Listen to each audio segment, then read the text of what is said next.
Westfield, Indiana es un pueblo conservador en el cinturón bíblico de Estados Unidos, conocido por su hospitalidad de pueblo pequeño, familias sólidas y la fascinación por los deportes. Pronto sus sencillas y apacibles vidas comenzarían a verse trastocadas como nunca antes lo habían sido. Lo sucedido fue tan diferente que dejaría atónito el sentido de normalidad de la comunidad. De un día para otro, a principios de los años 80, los supuestos hijos descarriados de Westfield comenzaron a desaparecer. La situación se repitió una y otra vez, casi de manera idéntica, siendo los nombres de las víctimas aparentemente los únicos detalles que cambiaban. Lo que inició con una persona desaparecida repentinamente comenzó a multiplicarse. No obstante, cada víctima generaba solo un artículo o dos en el periódico local, debido a que la persona que desaparecía era homosexual o sospechosa de serlo, así que no se le prestaba demasiada atención. Como es sencillo de imaginar, en el pequeño y conservador pueblo las autoridades a menudo creían que estas personas habían huido de sus hogares, como solían hacerlo, o se habían mudado a ciudades más grandes y glamurosas, quizás a lugares que pudieran atender mejor sus elecciones de estilo de vida.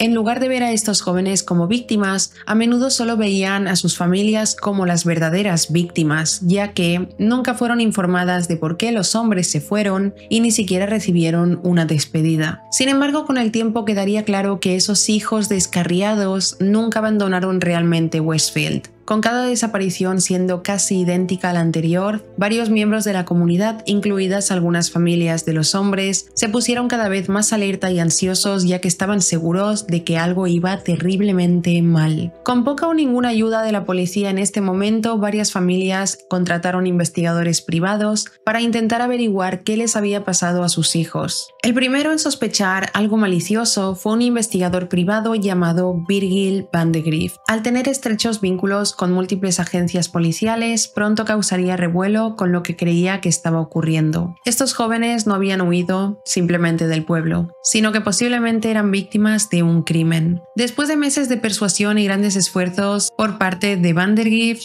él mismo, junto con otros dentro de la policía, comenzaron a buscar, sin dejar piedra por remover, en todo el pueblo. Su rastro terminaría en el patio trasero de una enorme propiedad privada. Pero a pesar de todos sus esfuerzos y años de experiencia, nada los prepararía para los monstruosos crímenes que descubrieron. Dentro de ese patio trasero había un verdadero campo de horrores. Enterrados tanto profundos, algunos superficialmente, estaban los restos de unas 25 víctimas, sus huesos esparcidos por la tierra como si ni siquiera fueran humanos. Conmocionados y horrorizados por el descubrimiento, pronto se contactó a los medios y se hicieron esfuerzos para encontrar al hombre sospechoso de estas atrocidades. Un hombre del que nadie sospechaba, un empresario local llamado Herbert Baumeister. Tras cada palada de tierra se descubrían más fragmentos de huesos y el misterio continuaba profundizándose. Sin embargo, el sospechoso no se encontraba en ninguna parte. Nadie podía creer que detrás de los ojos de este vecino sonriente había tanta oscuridad. Un abismo de engaño y maldad que todavía tratan de entender los amables vecinos de Westfield, Indiana. Para entender al monstruo que era este hombre, primero vamos a explorar su historia comenzando desde el principio. Antes de empezar, voy a dejar por aquí mis redes sociales. Si te gusta este tipo de contenido, suscríbete al canal, déjame un me gusta y ya empecemos con el caso de la granja Fox Hollow de Indiana.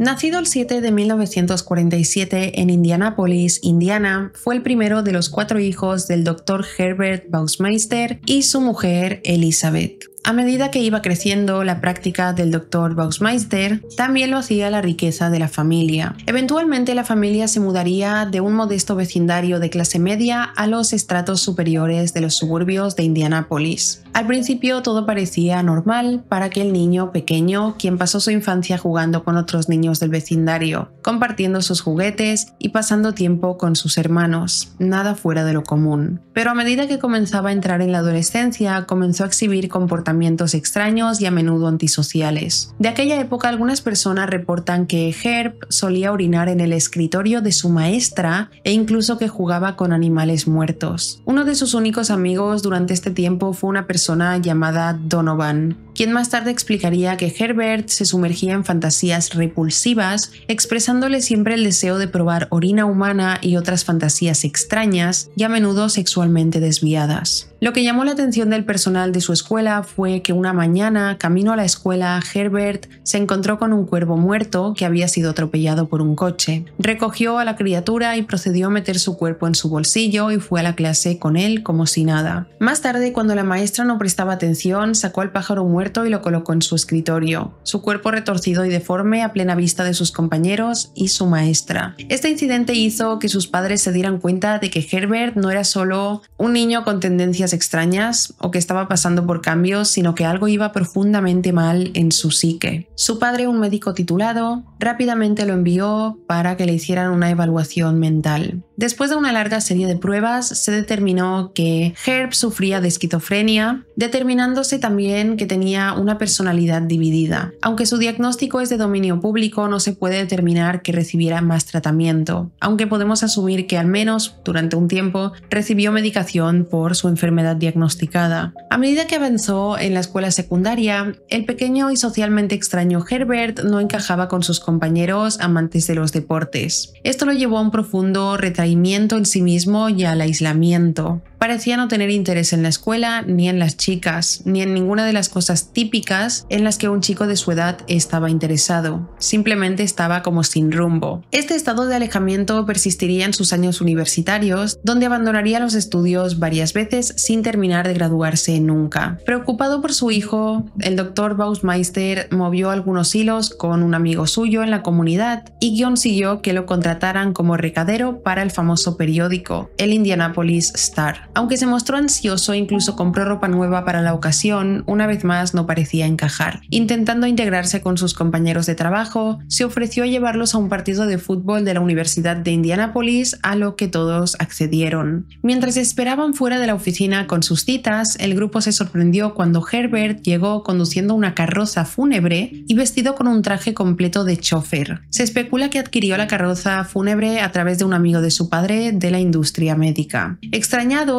pero sin otra forma de llegar al juego, en ese momento los hombres y sus citas entraron de mala gana en la carroza fúnebre con Herbert y procedieron a conducir al partido. O sea, esto de verdad, imaginaros esta situación, por favor, que conocéis a una persona y os invita a ir a un lugar, vale, sí, quedamos el sábado a las 5 de la tarde, os voy a venir a buscar en coche, vale, y cuando llega la persona va disfrazado de chofer y lleva un coche de funeraria. Madre mía, la verdad es que es una situación en la que uno se queda en shock. Bueno, Herbert además empezaba a hacer luces, hacía parpadear las luces del coche fúnebre para que los coches se movieran y les dejaran pasar. Esto hizo que las personas que iban adentro se preguntaran con qué clase de bicho raro trabajaban y por qué él estaba en el volante. El incidente, por decirlo menos, no lo hizo parte del grupo, evidentemente, y pronto terminaría dejando ese trabajo. Todos se apartaron de Herbert después de este incidente. ¡Qué bicho raro! A pesar de nunca haber tenido mucha suerte con las mujeres, para sorpresa de todos, Herbert se casó con una mujer llamada Julie Sutter en 1971. Fueron presentados por un amigo mutuo y ella parecía súper enamorada de Herbert. Los dos inicialmente hicieron clic cuando descubrieron que tenían cosas en común. Ambos querían tener su propio negocio algún día, entre otras cosas por el estilo. A mediados de la década de 1970, Julie dejó su trabajo como profesora de periodismo en la escuela secundaria para centrarse en formar una familia con Herbert.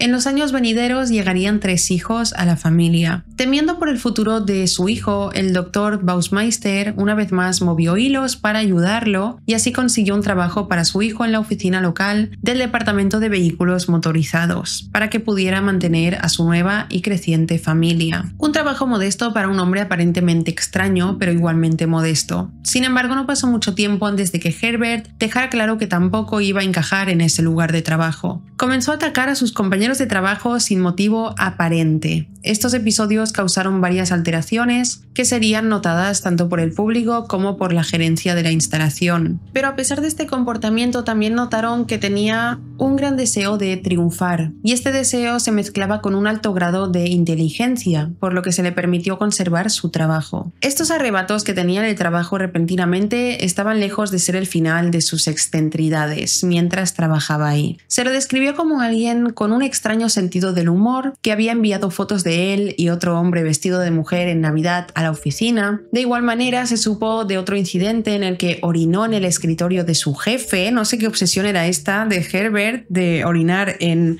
el escritorio de como su superior, ¿no? Su jefe, su profesora. No sé si también lo haría en el despacho de su padre, pero hacía estas cosas. Y quizás debido a las conexiones de su padre o a la indulgencia por parte de la gerencia, de alguna manera también pudo conservar su puesto de trabajo después de estos eventos, de orinar en la mesa de su jefe. La gota que colmó el vaso, sin embargo, llegó cuando Herbert decidió orinar sobre una carta que iba a ser enviada al gobernador de Indiana. Por este suceso finalmente fue despedido. Y es normal, porque si no, imaginaros, el jefe debía estar pensando, vale, ¿qué es lo próximo? ¿Qué es lo próximo? Que orine en mi billetera, en mi uniforme. Es como... La siempre fiel y solidaria Julie volvió a la enseñanza para complementar los ingresos familiares después de lo ocurrido. Mientras tanto, Herbert sería internado en una clínica psiquiátrica una vez más por un corto tiempo. Después de ser dado de alta, Herbert, a través de una serie de trabajos ocasionales, finalmente terminó en una tienda de segunda mano local, y aunque al principio se sentía como un trabajo menor, pronto se dio cuenta del potencial de tener un negocio así y procedió a adquirir experiencia en las operaciones diarias mientras trabajaba allí durante los siguientes 3 años. Durante este tiempo, su padre, que siempre pareció intentar guiarlo en una dirección positiva y darle un buen ejemplo, fallecería. Después de discutir la oportunidad con su mujer y con un pequeño préstamo de $4,000 de su ahora viuda madre, Herbert abrió su primera tienda de segunda mano, Save a Lot, en Westfield en 1988. Su éxito permitiría a la familia abrir otra tienda y mudarse de su modesto vecindario de clase media para comprar una gran propiedad que se conocería como Fox Hollow Farm, con 4 dormitorios, elegante carpintería, una piscina cubierta y un establo para caballos. Esta hermosa casa se asentaba sobre 18,5 acres, lo que proporcionaba la vida rural tranquila que Julie siempre había querido para su familia. En la superficie, la pareja vivía el sueño americano. Más tarde se revelaría que Herb era muy manipulador y siempre controlaba a Julie. Cada vez que había que tomar una decisión, él tomaba el control, para bien o para mal. Estos episodios llevarían a la pareja a separarse varias veces, aunque por periodos cortos de tiempo, y convertirían su particular sueño americano en una pesadilla americana llena de ira y tensión. Ira y tensión que parecían haberse impregnado en las paredes de Fox Hollow Farm. Julie a menudo llevaba a los niños a visitar a la madre de Herb durante semanas, dejando a Herbert a su suerte, citando presiones laborales. La razón era que Herbert nunca los acompañaba porque siempre decía que tenía trabajo, aunque la realidad era que su matrimonio se estaba tambaleando y no querían pasar tiempo juntos. Más tarde revelaría Julie que además de estos episodios de manipulación, ella y Herbert solo tuvieron relaciones sexuales un total de 6 veces durante sus 25 años de matrimonio. Sin embargo, a pesar de sus problemas, ella siempre intentó reconciliar sus diferencias. Quizás por eso creyó a Herb y sus ridículas coartadas. Una en particular fue impactante. En 1994, en la propiedad familiar, su hijo estaba jugando en su patio trasero y encontró un cráneo humano completamente intacto y un esqueleto humano semienterrado. Absolutamente conmocionada por lo que el niño había encontrado, Julie esperó ansiosamente a que Herbert regresara del trabajo para contarle lo sucedido. A su llegada, ella le enseñó el cráneo y él le explicó que era uno de los esqueletos de disección de su difunto padre, que lo había estado guardando en el garaje, pero decidió enterrarlo después de reorganizar y limpiar a principio de ese año. Con la mente mucho más tranquila, Julie y el resto de la familia continuaron con sus rutinas diarias normales, incluidas sus cada vez más frecuentes visitas a la propiedad de la madre de Herb. Sin embargo, Herb tenía un oscuro secreto. Cada vez que su familia se iba, a veces durante semanas seguidas, él sacaba su verdadero debió ser. Pronto se convirtió en un habitual de varios bares y clubes gays en el área de Indianápolis. Allí conocía a hombres bajo el alias de Brian Smart. Lo que comenzó como un pasatiempo terminó convirtiéndose en una rutina. A menudo conocía a hombres en clubes y bares y los convencía de ir a casa con él, generalmente diciéndoles que la casa a la que los llevaba no era suya, sino que él era el cuidador o el encargado de mantenimiento. Al llegar los convencía de ir con él al bar húmedo y la piscina ubicados en el sótano, donde después de varias copas y a veces cocaína, él realizaba su movimiento. A menudo bajo el pretexto de querer tener relaciones sexuales, los convencía de estrangularlo para aumentar el placer. Cuando ellos entonces querían que les hiciera lo mismo, Brian, que en realidad era Herb, los estrangulaba hasta la muerte. Esto se hacía a menudo desnudo y cerca o dentro de la piscina. Una vez fallecidos, desechaba los cuerpos en la zona boscosa de su enorme propiedad, y aunque no está totalmente confirmado, se cree que hasta 25 hombres fueron desechados de esa manera en la propiedad. Aquí surge una duda, y es cómo Herb pudo mantener su fachada de prosperidad, y es que hasta ese momento nadie sospechaba nada. Pero pronto esta vida de ensueño que vivía llegaría a un final imprevisto. El amigo de otro hombre que había desaparecido, llamado Tony Harris, notó que Herb, o Brian Smart, estaba mirando fijamente el cartel de persona desaparecida de su amigo Roger Goodlett una noche en un club gay conocido como el Club 501. Se dio cuenta de la forma en cómo miraba el cartel, no solo durante una cantidad inusual de tiempo, sino que algo en su instinto le dijo que este hombre tenía que saber algo sobre su amigo desaparecido. Después de varias copas y conversación casual, Herb le pidió al hombre que fuera a casa con él y su rutina habitual. Al llegar a la casa le dijo que era el cuidador de la propiedad y que la nueva familia que acababa de comprar la casa aún no se había mudado. Luego fue apresuradamente llevado a la sala de la piscina en el sótano. La sala de la piscina estaba desordenada y sucia y llena de maniquíes, como los que encontrarías en los grandes almacenes. O sea, esto es muy creepy por parte de Herb, llevar a estos hombres a un sótano lleno de maniquíes. Es todo muy película de terror, la ambientación que hacía. Tony decidió continuar con el encuentro. Bebieron varias copas más fuertes y después de una sesión de nadar desnudos, Herbert de repente expresó su deseo de que Tony le asfixiara mientras él se tocaba. Esta extraña y repentina confesión convenció aún más a Tony de que este hombre tenía que saber o ser responsable de lo que le había pasado a su amigo Roger. Sin querer arruinar sus posibilidades de averiguarlo, Tony hizo lo que Herb le pidió, deslizando una manguera con agua alrededor del cuello de Herb mientras procedía. Después de esta primera ronda, sorprendentemente, Tony permitió que Herb lo estrangulara a él. Mientras fingía estar inconsciente, vio a Herb mirando por encima de su hombro con una sonrisa extraña y tétrica. Sin embargo, afortunadamente sintió que aflojaba la presión y después de una breve pausa, susurró su nombre en su oído y comenzó a sacudirlo. Al volver en sí, Herb expresó que lo había asustado. Le hizo saber que había gente que había muerto haciendo esto y que él había tenido accidentes. Con esto, Tony decidió ser franco y decir: ¿qué le pasó a Roger Goodlett? ¿Fue uno de tus accidentes? ¿Y ha habido otros? Esperando obtener una confesión, se sintió rápidamente decepcionado porque Herb rápidamente desestimó la idea y actuó como si todo fuera algún tipo de juego extraño. Luego se preparó rápidamente otra copa fuerte y la bebió casi de inmediato al servirla. Después de esto, el habla de Herb comenzó a arrastrarse y se quedó dormido en el sofá cerca del bar húmedo. Esto le dio a Tony la oportunidad de averiguar algunas cosas. Subiendo silenciosa pero rápidamente, comenzó a hurgar en la casa, notando que había juguetes de niños y ropa de mujer en casi todas las habitaciones, haciéndole evidente que alguien había estado viviendo allí durante bastante tiempo. Buscando el nombre real de Brian Smart, asumiendo que era un mentiroso, buscó su billetera para encontrar su identificación. Encontró sus pantalones tirados a un lado cerca del sofá donde dormía y comenzó a hurgar en ellos. Sintió una billetera, pero mientras la sacaba,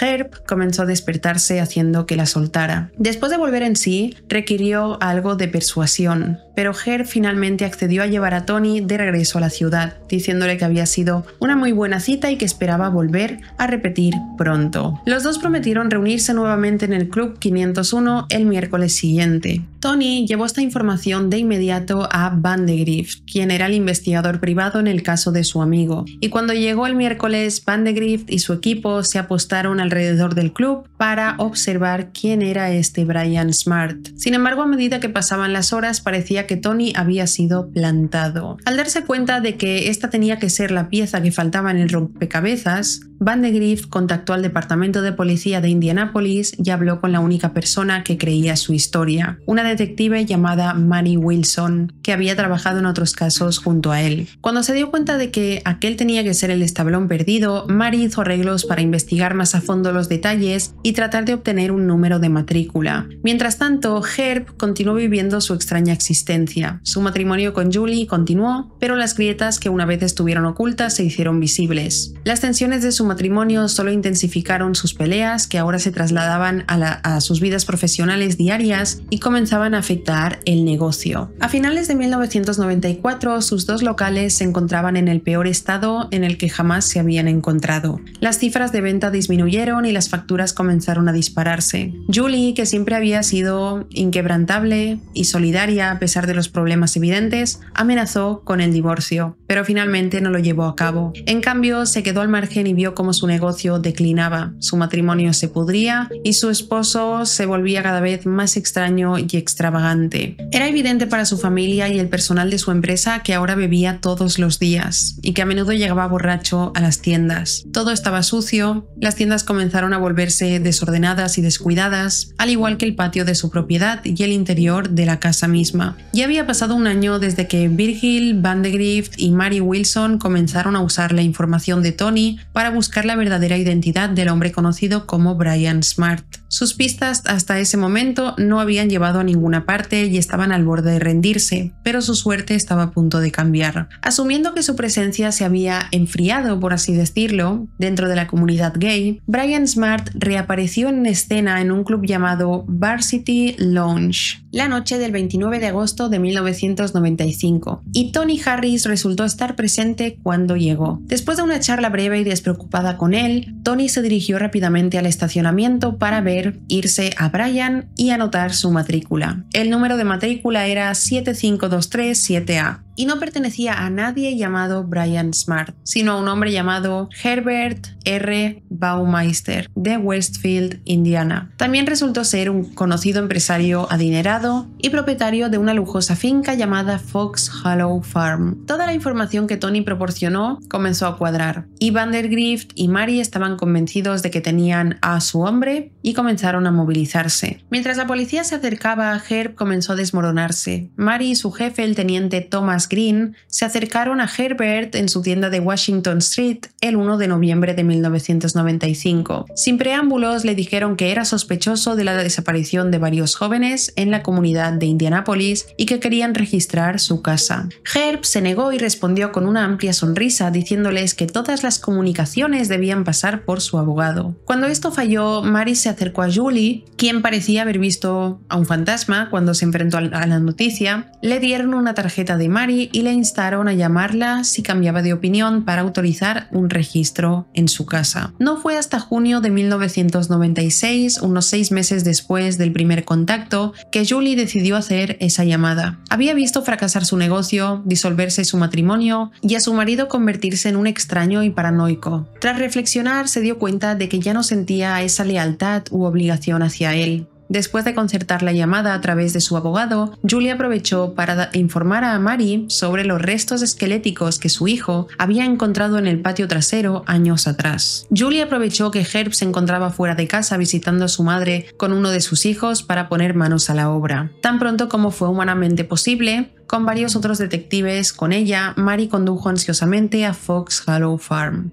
El patio trasero a primera vista parecía descuidado, pero por lo demás normal. Sin embargo, cuando los hombres comenzaron a remover la hierba baja, encontraron un hueso que resultaría ser humano, de aproximadamente 1 pie de largo y quemado. De inmediato supieron que acababan de tropezar con algo enorme. Con el paso del tiempo descubrirían miles de huesos y fragmentos de huesos esparcidos por todo el jardín, algunos enterrados y otros sobre el suelo. Era como si en cuanto encontraban un fragmento rápidamente descubrían otro y otro y otro. Era un sendero interminable de horror. Antes de poder actuar más, llevaron varias bolsas de evidencia llenas de fragmentos de huesos al antropólogo forense de la agencia de la Universidad de Indiana para su examen. Él confirmaría que efectivamente eran humanos y fallecidos recientemente. Al día siguiente la propiedad fue acordonada como escena del crimen y los agentes se pusieron rápidamente a trabajar recogiendo pruebas. Tras un registro dentro de la casa descubrieron los maniquíes, el bar húmedo y la piscina tal como Tony Harris había descrito. Sin embargo, también notaron algo que Tony aparentemente no había visto. En una esquina de la sala había una videocámara semioculta que sin duda habría sido utilizada para grabar los asesinatos. Cada descubrimiento solo profundizaba la naturaleza extraña del misterio a medida que se desarrollaba. La cacería de Herb Baumeister estaba ahora en pleno apogeo, ya que solo ese día se extrajeron más de 5.500 fragmentos de hueso del cementerio de su patio trasero. Fragmentos de hueso de cada parte del cuerpo, dientes y cabello. Aunque tenían todas las pruebas a su disposición después de partir de la casa e ir a la casa del lago en la propiedad de su madre, Herb no se encontraba en ninguna parte. Había desaparecido sin dejar rastro.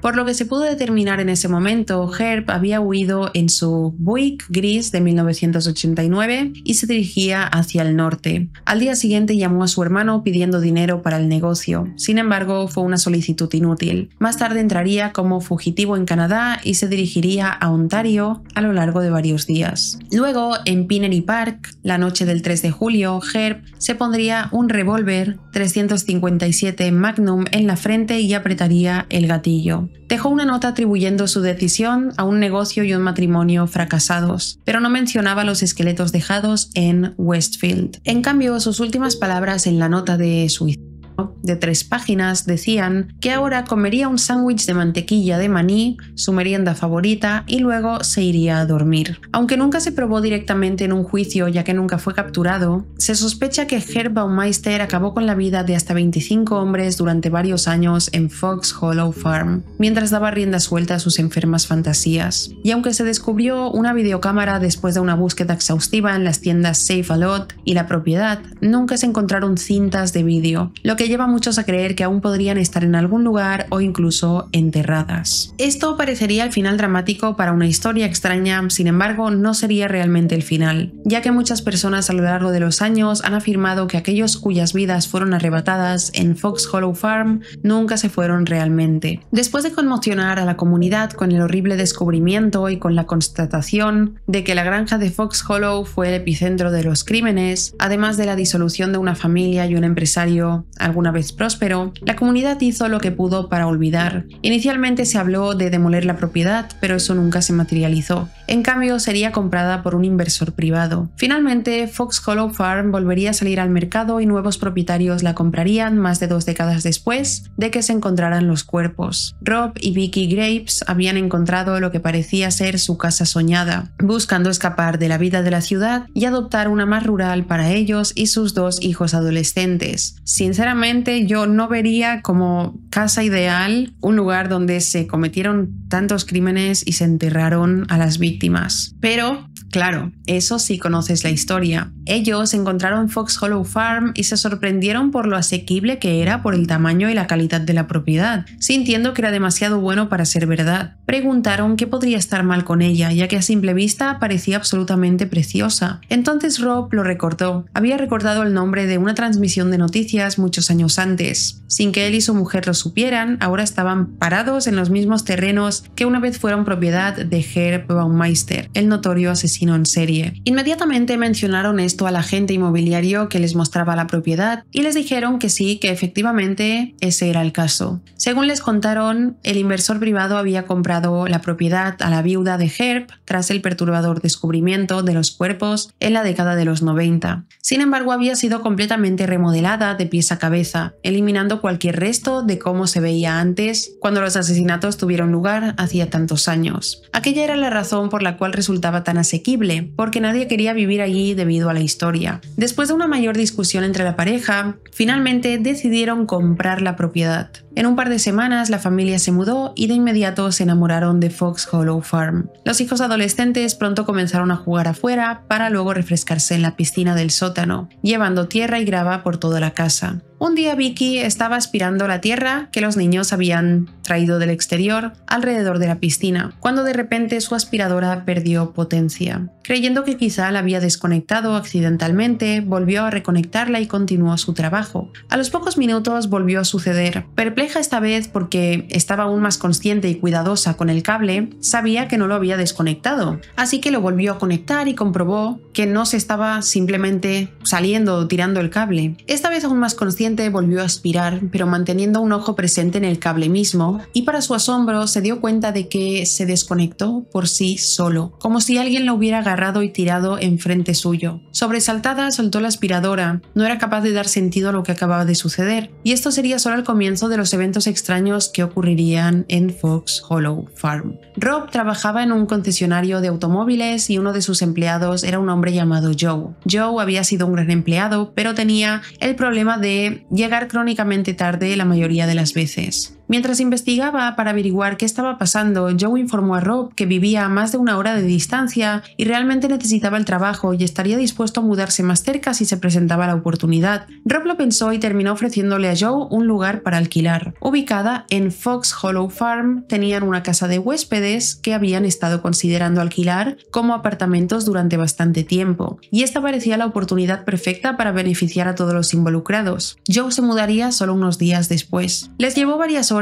pero dentro de ese periodo de tiempo lograron meter todo adentro y terminar la mudanza. Agotado, Joe decide retirarse por la noche con su perro Fred, acostado en su cama recién instalada, y de repente se vio sumergido en una horrible pesadilla. En ella era perseguido a través de Fox Hollow Farm por una presencia que no podía ver. El sueño fue tan intenso que le propinó sonambulismo, algo que no sabía que padecía. De esa manera comenzó a correr mientras aún soñaba, y su carrera lo llevó directamente contra el marco de la puerta mientras intentaba escapar de la casa de huéspedes. Al caer hacia atrás golpeó un vaso de agua cercano que se cayó y se rompió, cortándole las manos. El impacto y los cortes finalmente lo despertaron y se vio obligado a sentarse y reflexionar sobre lo que había sucedido. Y las cosas solo se intensificarían a partir de aquí. Otro día, poco después, Rob estaba pintando el costado de su casa de un color diferente. Mientras él y su mujer comentaban lo bonito que quedaría el trabajo terminado, ella divisó algo por el rabillo del ojo. Lo que vio fue a un hombre con una camisa roja que los miraba atentamente. Mientras se separaba de su marido y se acercaba a la figura, esta comenzó a alejarse de ella y rápidamente desapareció como si nunca hubiera existido. La pareja lanzó un grito para alertar a todos y de inmediato revisó el perímetro, pero no pudieron encontrar a nadie. Después de calmarse, se convencieron de que la persona había sido nada más que un curioso intruso, ya que ellos eran conscientes de que la casa y lo sucedido allí podía atraer a personas interesadas. Más tarde esa noche, Joe estaba lavando los platos en su apartamento cuando de repente escuchó una serie de golpes en su puerta principal. Él respondió que tardaría un minuto mientras se secaba las manos para ir a abrir la puerta. En ese instante la serie de golpes comenzó a hacerse más fuerte y agresivos. Pensando que era extremadamente urgente, quizás algo había ocurrido con Vicky o Rob, abrió la puerta mientras aún golpeaban. Sin embargo, se encontró con que no había nadie. Automáticamente en guardia miró a los alrededores. Los golpes habían estado ocurriendo cuando abrió la puerta, por lo que ninguna persona podría haberse ido muy lejos mientras él abría. Salió y comenzó a examinar el techo y las áreas cercanas, no obstante no había nadie. Completamente extrañado en ese punto, volvió a entrar y echó el cerrojo tras él. Lentamente regresó a la cocina para terminar de lavar los platos cuando vio a un hombre parado en su dormitorio mirándolo. Al ver la figura, su perro comenzó a gruñir y a hacer sonidos que nunca lo había escuchado antes hacer, mirando directamente en dirección al dormitorio. Ya nervioso, corrió hacia el dormitorio y encendió la luz solo para descubrir que nuevamente no había nadie allí. Buscando en todo el apartamento no encontró nada.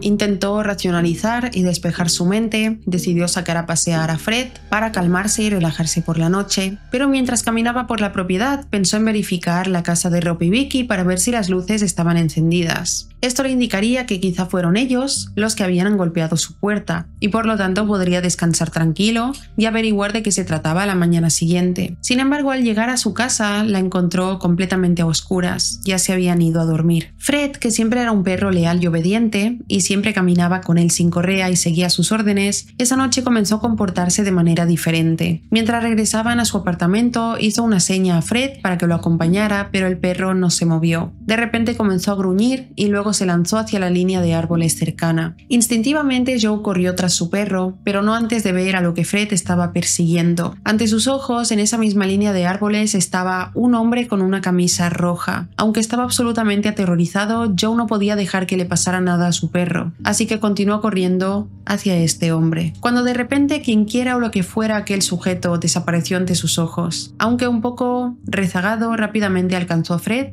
y notó que no actuaba agresivamente en absoluto, sino que mostraba una actitud de completa sumisión, mirando en dirección a Joe. Joe, conociendo a su perro, supo que algo muy extraño tenía que estar pasando con él. De repente sintió como si alguien lo estuviera mirando directamente. Lentamente se dio la vuelta para ver la aparición de un hombre con la camisa roja y su rostro retorcido mirándolo, a solo unos metros de distancia. Joe comenzó a correr alejándose de allí tan rápido como pudo. A su lado se encontró su leal compañero siguiéndolo. Los dos corrieron tan rápido como pudieron de regreso al apartamento, donde entraron a toda prisa, cerraron con llave y echaron el pasador a la puerta. El resto de la noche Joe la pasó mirando nerviosamente por las persianas. A la mañana siguiente, un Joe aún más agotado se dirigió hacia la casa de Vicky y Rob para discutir los eventos de la noche anterior. Mientras les contaba a ambos lo ocurrido, Vicky comenzó a inquietarse. Ella también había visto al hombre de rojo, solo unos días antes. Señaló dónde lo vio y resultó ser el mismo lugar donde Joe se había encontrado con la entidad la noche anterior. A medida que el día avanzaba hacia la noche, Joe una vez más se encontró en su apartamento esperando finalmente poder descansar. No obstante, mientras se acomodaba en su cama, de repente se sobresaltó por golpes en su puerta. Mientras gritaba «¿Quién es?», y se dirigía hacia la puerta, no recibió una respuesta audible. Solo golpes más agresivos, tal como la noche pasada. La puerta misma ahora se sacudía. Enfrentando su miedo a lo desconocido en medio de los golpes, Joe abrió la puerta de golpe solo para encontrarse cara a cara con nada. Mientras miraba frenéticamente alrededor del patio sosteniendo la puerta,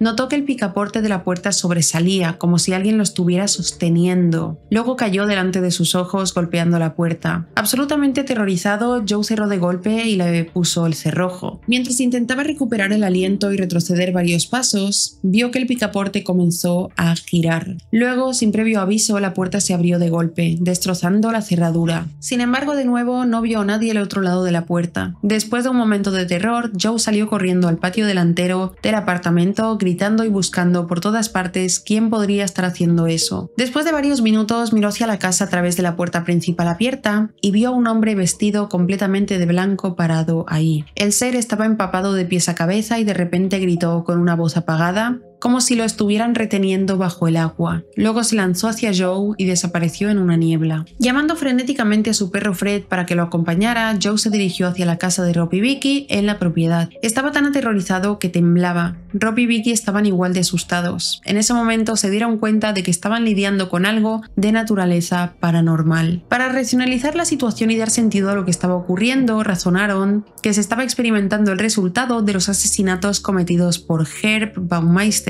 y que sus víctimas estaban atrapadas en ese lugar, o quizás su energía estaba atrapada en un bucle sin fin, repitiendo sus movimientos finales y trágicos una y otra vez. Negándose a regresar a su apartamento, Rob y Vicky, siendo los amigos solidarios que eran, acordaron que Joe podía pasar la noche con ellos y juntos comenzarían a investigar en línea para tratar de formular algún tipo de plan de acción sobre qué hacer a continuación. Mientras examinaban colectivamente la información del caso Baumeister, se encontraron mirando la lista de víctimas identificadas. A medida que profundizaban en los detalles, Joe se sorprendió. Sus ojos se detuvieron en la foto de un hombre con una camisa blanca. Dijo, ese fue el hombre que vi en mi apartamento, que estaba empapado de pies a cabeza y gritaba. Aunque esta información los asustó aún más, los ayudó a tranquilizarse ya que efectivamente estaban lidiando con las víctimas de esa horrenda tragedia. Después de varios días sin incidentes, Joe se sintió casi obligado a caminar por la propiedad con su perro, esta vez a la luz del día. Así que con terror se dirigió con Fred al área donde tanto él como Vicky habían visto al hombre de rojo en ocasiones separadas. Justo pasando la línea de árboles en el camino, Joe show se detuvo al ver algo con apariencia de hueso. Al principio creyó que era imposible que un hueso así pudiera haberse pasado por alto durante las extensas búsquedas a lo largo de los años, pero no obstante estaba ahí, en ese momento como si hubiera sido colocado para que él lo descubriera. Lo mostró rápidamente a Rob y Vicky. Ellos también creyeron que ese podía haber sido un hueso perteneciente al misterioso hombre de rojo, y así terminaron contactando al detective principal del caso Bausmeister y entregaron el hueso, que resultó ser un fémur humano como evidencia y para su análisis. Luego solicitaron al propio investigador por si podía ir a la propiedad y explicarles dónde habían ocurrido las cosas para que pudieran tener una mejor comprensión de lo sucedido, a lo que éste accedió. Pasaron varios días y Joe para ese punto había regresado a su apartamento con la idea de tratar de establecerse nuevamente, dada la nueva información. Mientras estaba en su ordenador revisando sus correos electrónicos, comenzó a escuchar un sonido de raspado casi metálico proveniente de la cocina. Tras un examen más detenido, vio que todos sus cuchillos de carnicero habían sido ordenadamente dispuestos en su fregadero, colocados en fila igualmente esparcidos uno del otro. Mirando alrededor de la habitación, vio cortes frescos y profundos en la madera del armario cercano del mostrador. Creyó que eso podría haber sido una señal de una de las víctimas pidiendo ayuda. De inmediato intentó descifrar el misterio, sacó su teléfono y empezó a grabar, haciendo algunas preguntas exploratorias a quien quiera o lo que fuera que pudiera estar allí, con la esperanza de ayudarles de cualquier manera que pudiera. Antes de eso, por supuesto, apagó todos los electrodomésticos que pudieran interferir en el proceso. Comenzó haciendo una serie de preguntas y pareció no obtener mucho, al menos no de manera audible. Pero luego, hacia el final de sus preguntas, Fred comenzó a gruñir, el mismo gruñido inquietante que tenía cada vez que experimentaban algo previamente. Tomando esto como confirmación de que quizás su compañero podía ver o escuchar algo que él no, descargó rápidamente el archivo de audio y comenzó a escucharlo en su ordenador. Para su sorpresa, efectivamente recibió una respuesta. En la grabación del fenómeno de voz electrónica, Job preguntaba ¿quién sigue caminando en la cocina? Él creyó escuchar que le respondían el casado, pero en todas sus investigaciones todas las víctimas eran hombres gays, jóvenes y solteros. El único que estaba casado era Herb Bausmeister. Esta revelación fue sorprendente. Él no solo creía que las víctimas estaban atrapadas dentro de los terrenos de Fox Hollow Farm, sino que quizá el asesino en serie mismo también podía estar atrapado allí. Lo que siguió fueron decenas de investigaciones paranormales, y en cada una de estas investigaciones llevaron al grupo a creer que no solo trataban con los espíritus de las víctimas que acechaban los terrenos, sino también con una entidad oscura que se hacía pasar por Bausmeister, o quizá era el propio asesino. Varios años después de los eventos, la familia Graves terminó vendiendo Fox Hollow Farm, evidentemente, y la propiedad continuó cambiando de manos a lo largo de los años desde entonces, lo que llevó a múltiples nuevos propietarios. Y aunque la nueva información no se encuentra disponible públicamente, todavía se considera uno de los lugares más embrujados de Indiana, dada su historia única y espantosa. Se realizó una película independiente sobre los hechos en la propiedad llamada The Haunting of Fox Hollow Farm, y además Robert Graves, junto con otro autor llamado Richard Estep, quien dirigió muchas investigaciones paranormales en el lugar, coescribió un libro detallando los espeluznantes experiencias de la familia y lo que creían que finalmente estaba sucediendo. Todo lo que se sabe a ciencia cierta es que Herb Bausmeister estaba mentalmente enfermo en última instancia. Durante mucho tiempo fue el vecino sonriente, el empresario caritativo, el hombre de familia feliz y en general un pilar de la normalidad. Pero a puertas cerradas su psique, su alma, contenía una oscuridad que la mayoría de nosotros nunca podríamos comprender y mucho menos desentrañar y entender. Si aquello no era lo que se conoce como una manifestación inteligente, es decir, un tipo de actividad en la que los espíritus son conscientes de su situación y permanecen atrapados en el lugar, lo cual era una posibilidad real, entonces quizás se trataba de un fenómeno residual. En estos casos no hay conciencia ni intención, solo una repetición constante, como una vieja cinta que se rebobina una y otra vez. Los acontecimientos fueron tan intensos, tan cargados de dolor y energía, que dejaron una marca imborrable en el ambiente, un eco perpetuo de lo que allí ocurrió. Pero las almas que una vez estuvieron presentes ya se habían ido hacía tiempo. Todavía hoy se siguen encontrando restos humanos en la propiedad gracias al uso de tecnología forense moderna. La última identificación tuvo lugar tan recientemente como en noviembre de 2022. Entre las víctimas de este caso estaban Halloran Manuel Reséndez, de 34 años, desaparecido en 1996. Manuel tenía 34 años cuando desapareció. Allen Livingston, de 27 años, desapareció en 1993 y lo identificaron 30 años después. Su desaparición fue en agosto del 93 y finalmente las pruebas de ADN vincularon sus restos con la granja Fox Hollow en octubre de 2023. El forense del condado de Hamilton declaró que fue la primera víctima identificada desde que la oficina envió un lote de 44 muestras a la policía estatal hace más de 18 meses. Jeffrey A. Jones era residente de Fillmore, Indiana, y desapareció en agosto de 1993. La oficina forense identificó sus restos en mayo de 2024. Otras de las víctimas fueron Roger Alan Goodlett, de quien ya hemos hablado porque era el amigo de Tony, que tenía 33 en ese momento. Michael Frederick, de 45 años, desapareció el 31 de marzo del 95. Steven Spurling Hale, de 28 años, desapareció el 6 de junio del 94. Richard Douglas Hamilton, de 20 años, desapareció el 31 de julio del 93. Demás víctimas identificadas fueron John Lee, de 20 años, desaparecido el 28 de mayo del 93, Johnny Bayer, de 26 años, Allen Wayne Broussard, de 32, y Daniel Thomas Halloran fue el último identificado, que ha sido identificado este año 2025, que tenía una hija, y cuando fue identificado como una de las víctimas de Herb, su hija dijo: "Tenía casi 2 años cuando mi madre lo envió de regreso a Indiana. Una vez en Indiana, su padre desapareció y resultó ser una víctima de Herb.